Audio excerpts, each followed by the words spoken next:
Hello everyone and welcome to the Dyslexia Life Hacks Show. I'm your host, Matthew Head, and in this episode I'm talking to Usha Patel. She is the founder of Retrained Practice London. She is a neurocognitive therapist that provides motor-sensory and cognitive therapies to children and adults. Usha left her career in architecture to retrain in neurocognitive therapy, and she used these skills to find the root causes of people's learning difficulties. As always, I'll put links to Retrained Practice London and other things we talk about in the show notes, which will be available at dyslexialifehacks.com/podcast. Welcome to the show, Usha. Hello, thank you for inviting me. No problem at all. Where I wanted to kick our conversation off today is the sort of day that you realised that your career in architecture needed to end and taking up a career in learning development. What was the spark behind that? Well, it's quite dramatic, really. Okay. When I think about it, it was in 2004. I was heavily pregnant with my daughter, and it was Boxing Day, and there was a tsunami, and I worked for an American company, and we had to actually go in to work on Boxing Day because they have very short Christmas breaks. So I was one of the people that had to go into work, and I was like oblivious to what had happened completely. And my colleague came in and he said to me, have you seen the news, Usha? And I'm like, I don't want to hear the news. I just want to know about the donuts that you bought. You promised me donuts. That was all I was interested in because I was eating for like England, really. So he's like, he puts his sort of donuts or bagels down and he says to me, you really need to watch the news. I'm like, what is going on? So he sits next to me. He puts the BBC News on, and there's this like news of thousands and thousands of lives lost in the tsunami. And I'm just like crying. I'm crying. I'm like, my goodness me, this is awful. This is just so sad because Christmas being a happy time and then to be abruptly sort of faced with such news, and we'd never seen anything like it. So I was like, all of these things going on and on in my head, thinking, what's going to happen? What if I go to Thailand? Will this happen to me? And at that time, pregnancy is a really strange time because you just are so confused in your head a lot of the time. And it just dawned on me that I just felt a complete sort of phony almost, because I was typing this email to my sister and I couldn't spell the word tsunami. I didn't know how to spell it. Yeah. It's one of the tricky ones, though. Yeah, and I was trying to sort of write this email, just say to her, this is awful, it's happened. And I couldn't spell that word. And I just kept thinking to myself, what sort of a parent am I going to be? I can't spell. And I'm just thinking of all of these things. And it really dawned on me that I chose architecture because I hated spelling. I absolutely hated spelling. I wanted to run away from the written world. I just wanted to be in a world where I could understand and cope better, and spelling just wasn't my thing. So that's when I realized that something in me had to change. Yeah, okay. To be a parent, I needed to meet my demons. So that was a turning point, really. It really made me think about all of the things that I was trying to run away from and why and how they would affect this unborn child. Mm-hmm. Yeah, I mean, it's interesting, isn't it? Like architecture, a creative thing. You do that because you're sort of getting away from the spelling and stuff. I love engineering, but one of the things about engineering is being able to not have to rely on the written word as heavily as say other professions. But that is not my primary reason for being there. So obviously, you then realise that actually you bring a child into the world. I mean, architecture is quite a prestigious profession, really. But you felt the need to maybe face your demons. How did you start looking into that? How did you think, what do I need to do first? Well, I really needed to understand about my problems with spelling, I also needed to understand child development. So the two sort of came together. Yeah. And I used to read a lot, and I wanted to understand everything about spelling problems and how you can overcome them.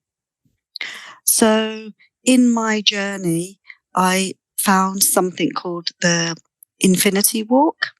Okay. And the Infinity Walk is designed by Dr. Deborah Sunbeck.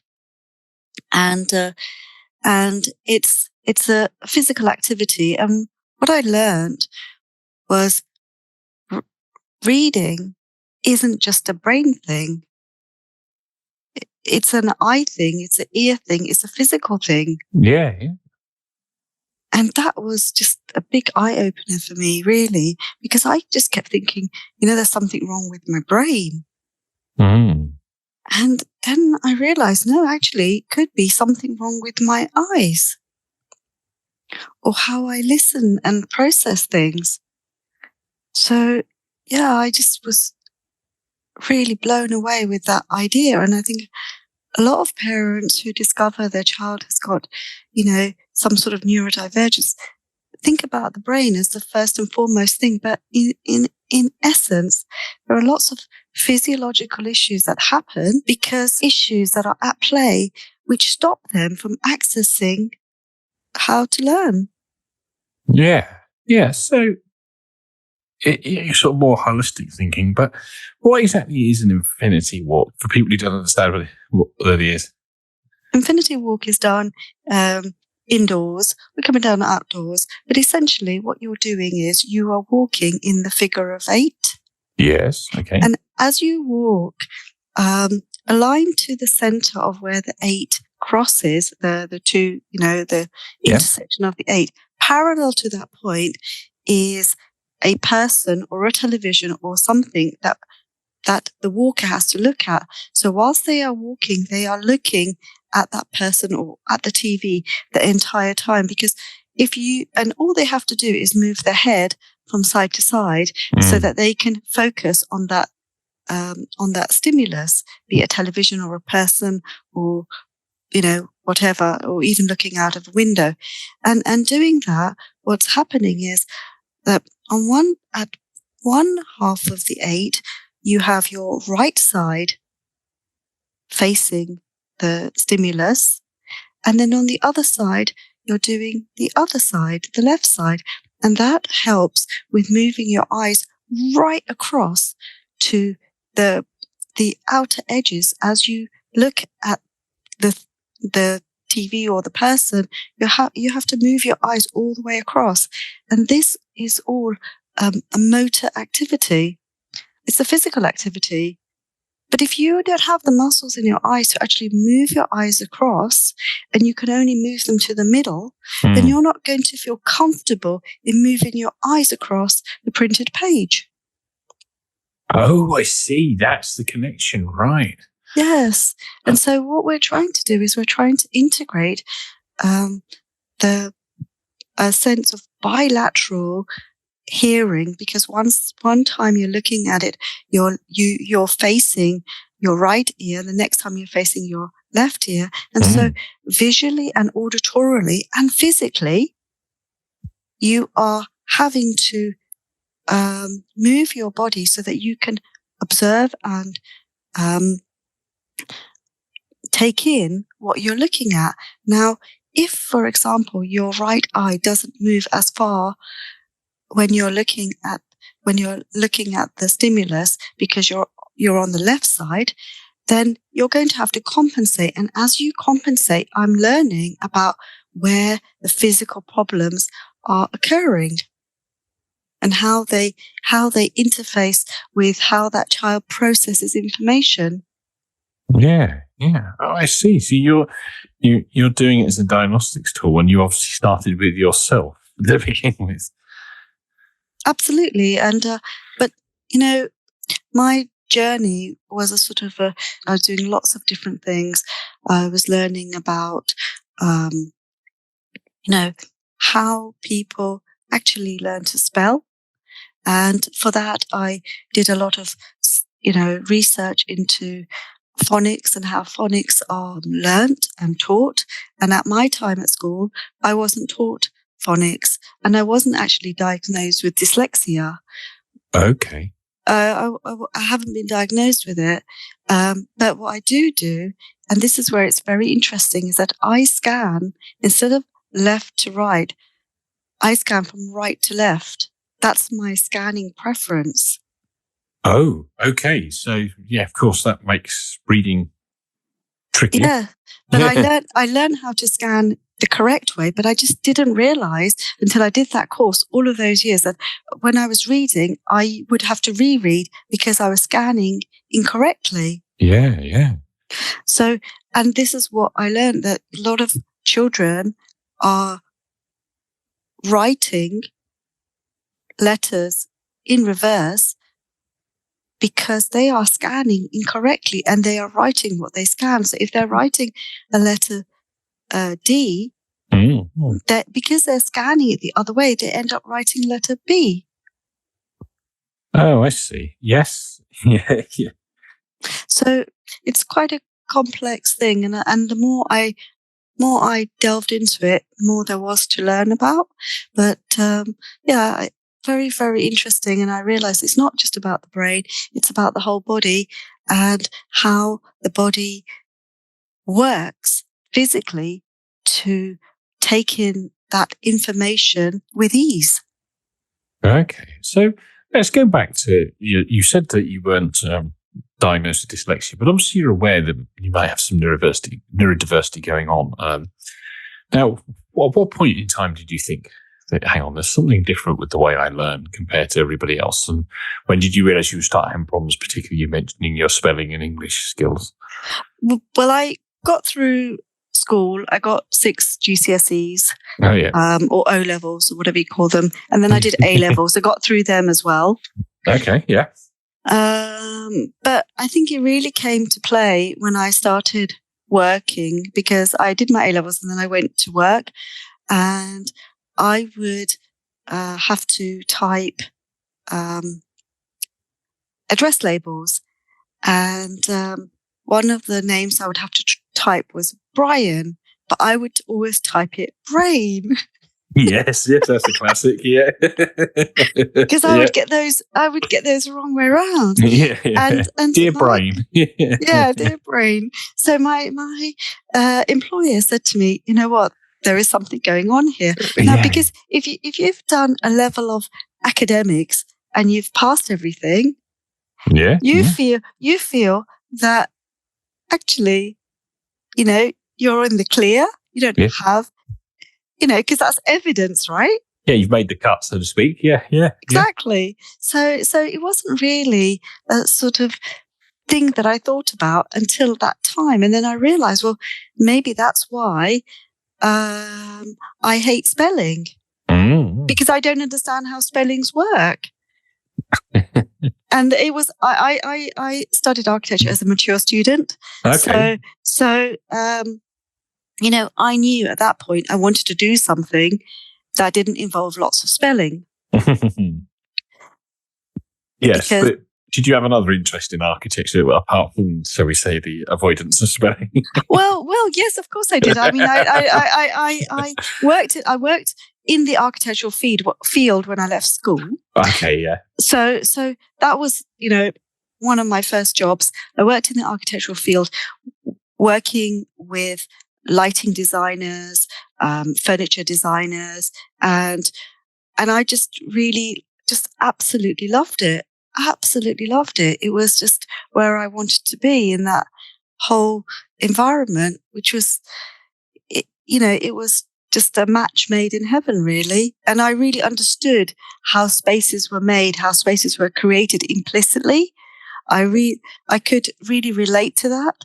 And my sort of problem-solving brain could really visualize how spaces should be.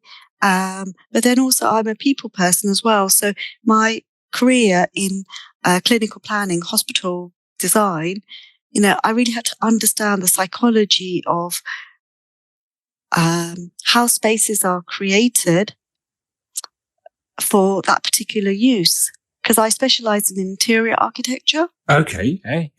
Yeah. So I had to really understand. So I would talk to loads of people about different spaces to understand the psychology of how a particular type of room in a hospital is used, as well as the practical aspects as well. Yeah. And obviously, you mentioned there are quite a few dyslexic strengths with the visualization and the 3D thinking and all that stuff. Of course, architecture and being an architect is another profession that pulls quite a lot of them out and uses them to great strengths as well. Absolutely. But I think that essentially, it's problem solving. Yeah.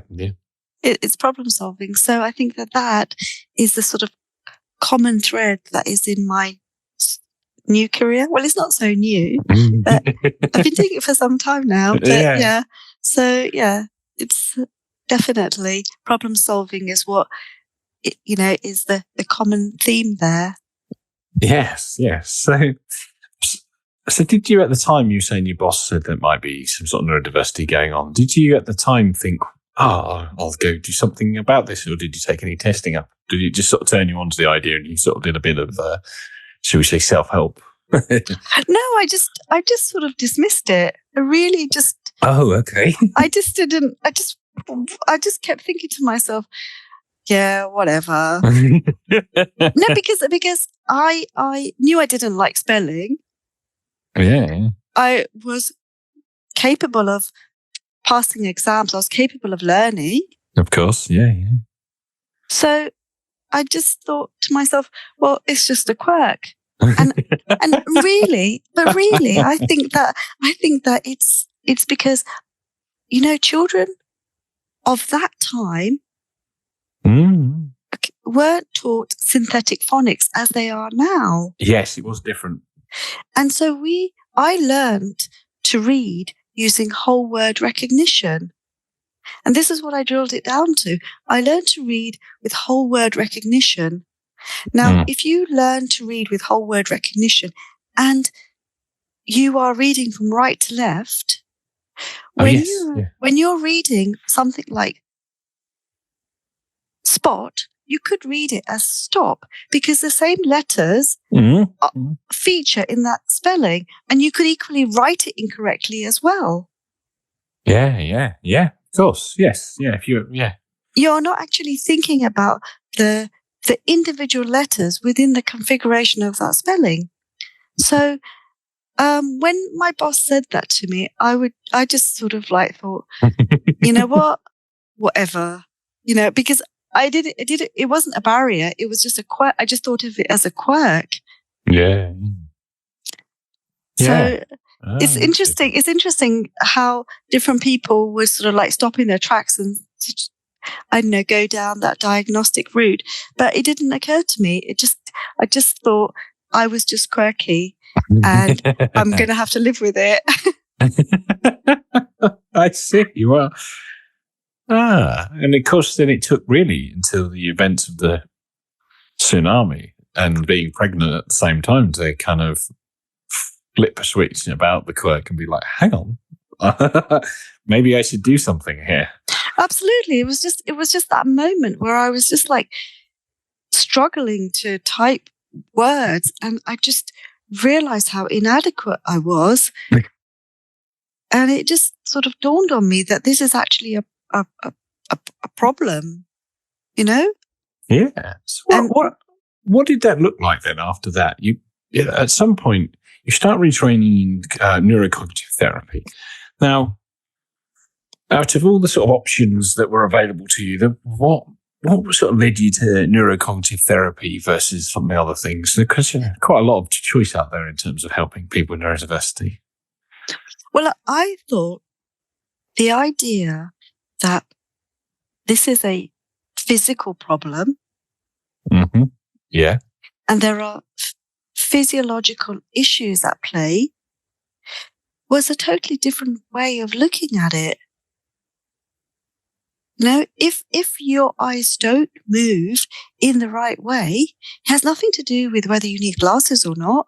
It's actually to do with the agility of the muscles in your eyes. Equally, they might not move vertically nicely, in which case you would have problems doing column addition.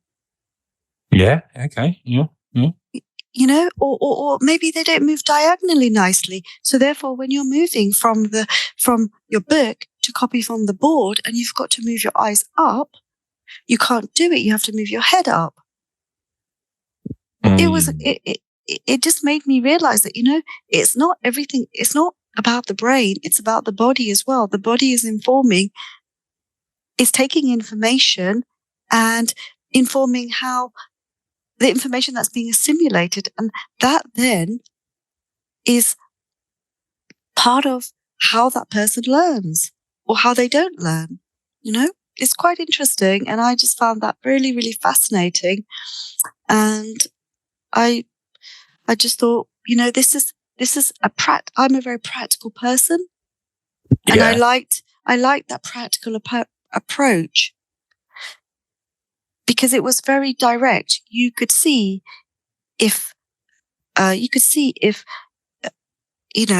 child was able to draw a circle, which is a very straightforward thing. And how they draw it. Do they draw it clockwise by default or anti-clockwise? Now, I am left-handed.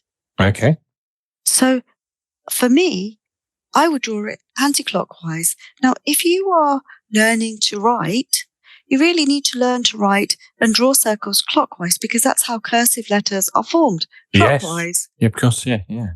So all of these different things, physical things, made perfect sense to me. And they sort of made me think, you know what, maybe that is why I couldn't form my letters so quickly because I was trying to write differently to everybody else.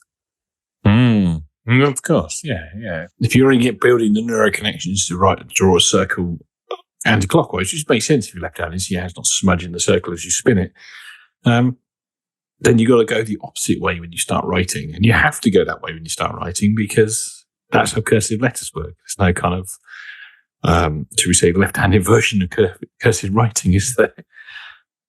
Of course, you start thinking along them lines. And at what point do you completely give up on the architecture career and go full-time into helping? Well, I think that when I was having my year of maternity leave, yes, I decided to write off to some schools. Oh, yeah. And to work on a voluntary basis, testing some of the ideas that I had. And I sort of discovered that I understood the children really well. I understood their problems. And I worked with about 3 children. And I had to deal with things like helping them with phonological understanding. And I didn't learn it in 1 year. I was learning it as I was teaching as well. And I used a fantastic dyslexia resource called Alpha to Omega, by Dyslexia Action, and it's called Alpha to Omega, the A to Z of reading, writing, and spelling. So that was what I used to teach myself. Okay, yeah. And then I started using it with children because this is, in essence, how it's synthetic phonics. Oh, that's how I learned. So I then started to use that in the context of what I did. And, I could really sort of, I could really be creative, let's say, in the way in which I presented the information. And the children, just the ones I worked with, really took to it. In the meantime, the architectural profession wasn't very keen on flexible working hours. Oh, right. Okay. And this is some time ago. I think things have changed. And so, I knew that it was going to be a real challenge for me to return back with a baby. Mm-hmm. So I sort of thought to myself, what do I want to do? Do I want to teach my baby how to not have the sort of problems I had? Or do I want to, keep going on in this profession where I wasn't going to see her very often, I'll be doing long hours, and it was going to be sort of very challenging to meet both jobs, as it were, to be being a parent and working in a challenging job, which was very responsible. So it's sort of like there was a decision which sort of came to its own conclusion. Yes, because I didn't want the idea of leaving my daughter in childcare for long hours. So I just decided that I would like to do that, as a sort of a job between looking after her. So that's how it all came about, really. Okay. So if I came to your practice as a new patient, now obviously I don't expect you to give away all the secrets on this podcast, but what would the sort of initial kind of sessions and stuff look like? How does your methodology work? I'm trying to kind of get an understanding and get a feel for it. Well, I would do like a detailed. I mostly work with children, Matthew. I don't work with a lot of adults. I do I do specialize in working memory, where I work with all age groups. But generally speaking, the children that come to me, I will ask the parent to give me a list of in normal language of where they see their child struggling. Yeah. So I would be armed with a list of information about that child, and I would see things like is not listening, making spelling mistakes, takes a long time over homework, hates having to do his reading of an evening. And I just have a list of all of these different things. And I would get to work in working with them in a very playful way, because when you're walking in the figure of 8, you're actually not sitting down at a desk. So once children know that they're not going to be sitting at a desk, they're already my friend. They already are on side. And what I'm doing is, as they're walking, we're playing different games, and I'm learning about how they understand sequencing, how they understand the letters of the alphabet, whether they know the letters of the alphabet, how they're where the glitches are. So if they get to the letter C and they think it's an S, well, I'm looking out for markers, really. So I learn about the child in a very playful way. Okay. And how they understand academics, because essentially the parents coming to me are looking for educational help. And a lot of them are not looking to seek a diagnosis. Okay. They want to just get the help for the not listening, not wanting to read. They just want the help. They don't necessarily want to have a diagnosis for their child, or their child might be too young for a diagnosis. As they walk and we play, I do throwing, catching exercises as well. And I'm assessing how they are able to do all of these things: walking, looking, listening, talking. It's being layered. The activity is being layered with multiple challenges to see and stretch that whole range of cognitive abilities, how they think. And we do all sorts of different things. But one of the important things I do is I work with them in a very playful way to understand how they learn.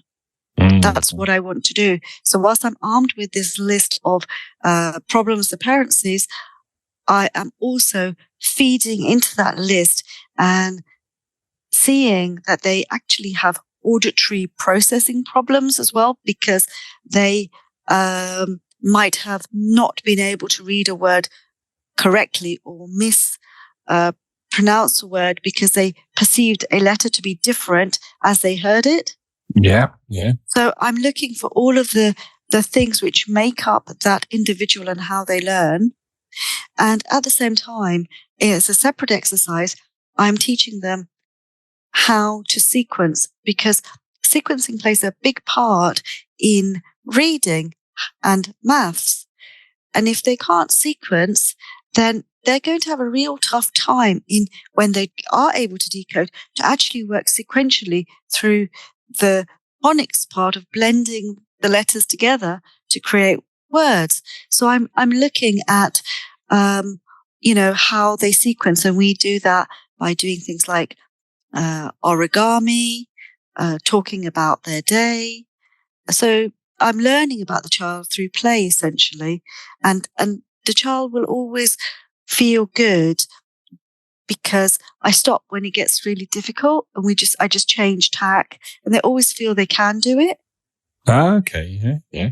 But often children, they don't know, the ones that are coming to me, they wouldn't, they might be age 8 and they don't know the months of the year in order, or they might be older and they're not able to understand how to read an analog clock or how to read a large number. Yeah.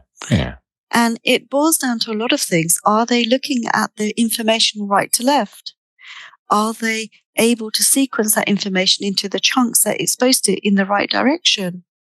So there's loads of different things that play, and I'm looking for clues as to what it is that they're struggling with and how I can help them overcome it. And I have done a lot of different training. I've trained in reflex integration, and that reflex integration is a very relatively new area of neurocognitive therapy for most people, and it's really looking at how a child is predisposed and their foundational physical skills. So if the child had trauma at birth, or if they were cesarean, or their birth experience, how can I say this? It will be a situation which then affects them quite a lot developmentally. So, for example, a premature baby who's in NICU, they will be subjected to bright lights because that baby has to be monitored. Yeah, of course. And monitoring the baby with bright lights means the baby is not able to develop natural circadian rhythms. Oh yes, yeah, that kind of makes sense. Yeah. And so that whole experience is going to, in effect, be with them and affect their development. This is not to say they can't develop circadian rhythms, but they are predisposed to not having that at the start. And reflex integration is actually creating the ability to have foundational movements, so that foundational movements which are required from when they are from a non-gravitational environment to a gravitational environment, and how they are physically adapting themselves for this change. Because we need a different set of survival instincts in a non-gravitational environment to what we need in a gravitational environment. So if they were somehow interrupted, or they weren't allowed to happen naturally, or there was just a problem, those things have to be sorted out by reflex integration. And this is our movement-based exercises, again, very practical, where that child is able to develop the missing developmental links to help them to the next stage. And essentially what I'm doing in my work is I am going back to wherever the developmental gaps are for that child, bridging the gaps and moving forward. And I do that at a physical level with this work. And then I also do it at a cognitive level as well, in terms of things like working memory and auditory processing as well. Okay. So it's quite a lot. It sounds really holistic as well. So you're using quite a lot of tools and using the diagnostics you already mentioned to work out what each child needs. Now, how do you sort of tie it all together? How do you link the mind and the physical actions? You're saying about the eyes moving and not moving in an optimal direction or moving in the right way, but the brain sort of drives the eyes. So let's take that as an example. Somebody reads right to left rather than left to right. Now, what would you do to kind of correct that and get them reading smoothly? Okay, so that's a really good question. So, when we are scanning and tracking, children, it might be discovered that they're tracking incorrectly. So I would say, okay, as a piece of instruction, we should have a bookmark. Okay. And let's make it a red bookmark. And let's put that red bookmark on the left-hand side of the page. So the child has to track from the red bookmark. Yeah. Has to start at the red bookmark. And so they're moving they know then that they have to start on the left. And that simple tool, for example, can help them track correctly when they're reading. But then at the same time, it's a bigger issue because, they might not be able to make a range of movements. So I would get them to do different shapes on a whiteboard. So starting with a circle, do they understand the difference between drawing a circle in one direction and the other direction? And if they don't, I give them the tools to do that. But at the same time, if they're drawing a circle which is 40 centimeters in diameter, they have to really move their eyes all the way so that they can see as they trace or draw. Yeah. And these are the sort of activities I do. Also, making sure that they're able to do a range of sort of movements with their eyes so that I know that they are able to make that. They can transfer that into other activities, be it column addition or scanning, when they're reading. And also I suggest things like using digital books, because if you're using a digital book compared to a printed book, if you can make an adjustment of the size of the font. Yes. Yeah. It is a lot easier on the eyes because there are fewer words on each line. Yeah. And it just is a lot easier. So there are lots of tools that I use to help that individual. Okay. And how can you tell that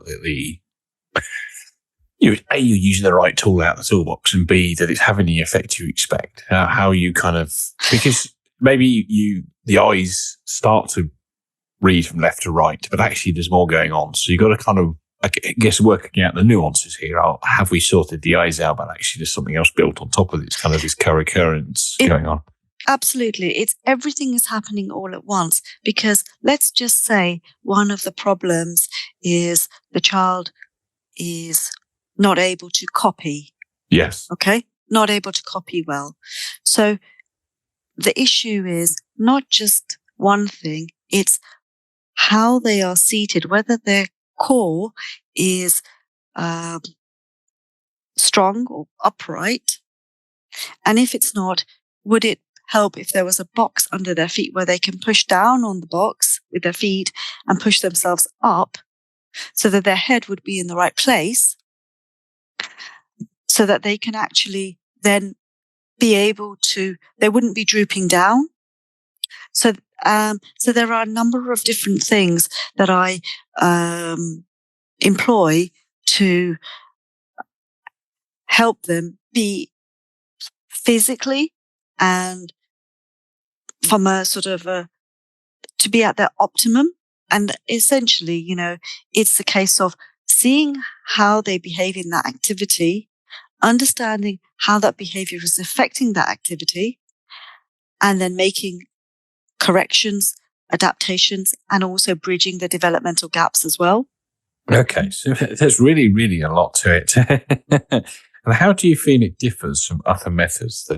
Because people of this podcast have listened to quite a few people come on that do various different methods. So how do you feel yours what's your unique selling point, so to speak? Well, I think that in essence, I really enjoy what I do, and I'm learning new skills and new things all the time. And my work essentially can be at any point. So I could be working with an adult who has got a poor working memory. Mm. And so I would say that I am able to understand that adult and their poor working memory and the difficulty it brings in their professional life. Yes. Yeah. And tools to help them bridge that gap. Equally, as a young child who's not been diagnosed with anything, who's got a multitude of different problems. So I'm not necessarily trying to put a label on that person.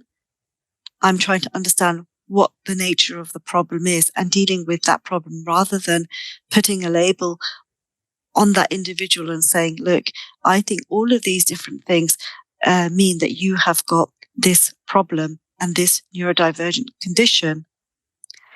In essence, if I am looking at the individual problems, because you have concurrent different problems existing in one individual, I'm looking at the problems and not the diagnosis. So that's what makes me different. What are the problems?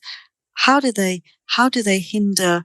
How do they hinder progress for whatever needs to be done? And what is needed to help that particular problem?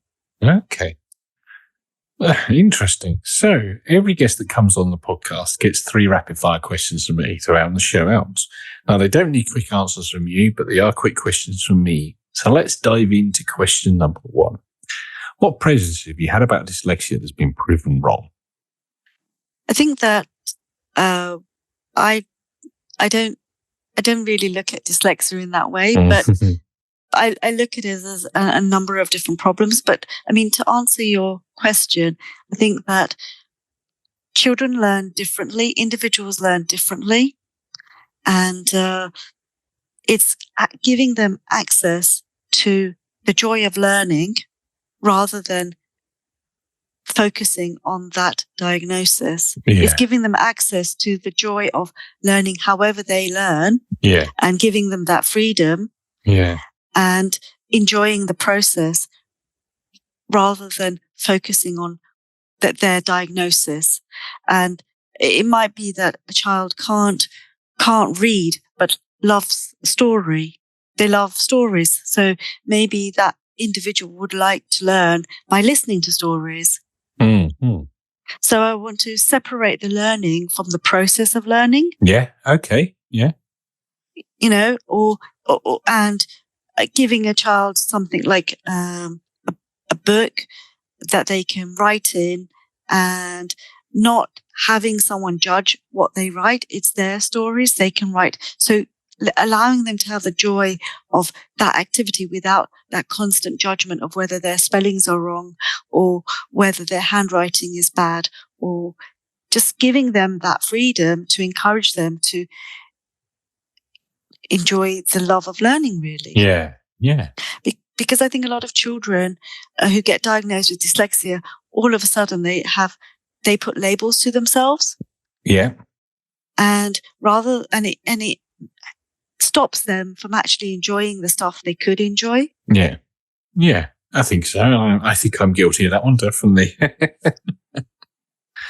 Okay, then rapid fire question number 2. If an alien landed and you had described dyslexia to them, how would you do it? Well, I think dyslexia is another way to say another word for creative thinkers. And these creative thinkers are valued in art and science and business. And so that's how I would describe it, really. Creative thinkers that are appreciated for all of their different talents. Yes, very good description. Okay, and the final question is rapid fire set. And seeing as this is the Dyslexia Life Hack show, what is your favorite dyslexia life hack? I think you shouldn't let a diagnosis define who you are. It's not necessarily the case.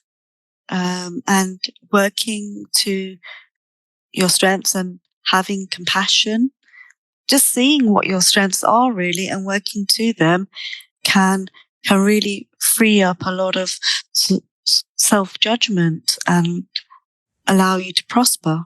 Yes, most definitely. Okay, well, before we sign off, where can people find you, and is there anything else you'd like to add? People can find me at Revive Practice London, and I think that I'd like to add that people listening to this show should really focus and think about all of those individual elements which make up their diagnosis, rather than the word itself, and look for within those particular areas, rather than feel overwhelmed by this word dyslexia. Yeah, definitely. Okay, well, that leads me to thank you, Usha, for taking the time to come on the show today. It's been really interesting talking to you. No, you're very welcome. It's been a real joy. Thank you for having me. Thank you very much. And I want to thank everybody else for taking the time to listen, and I'll speak to you in the next episode. Goodbye for now.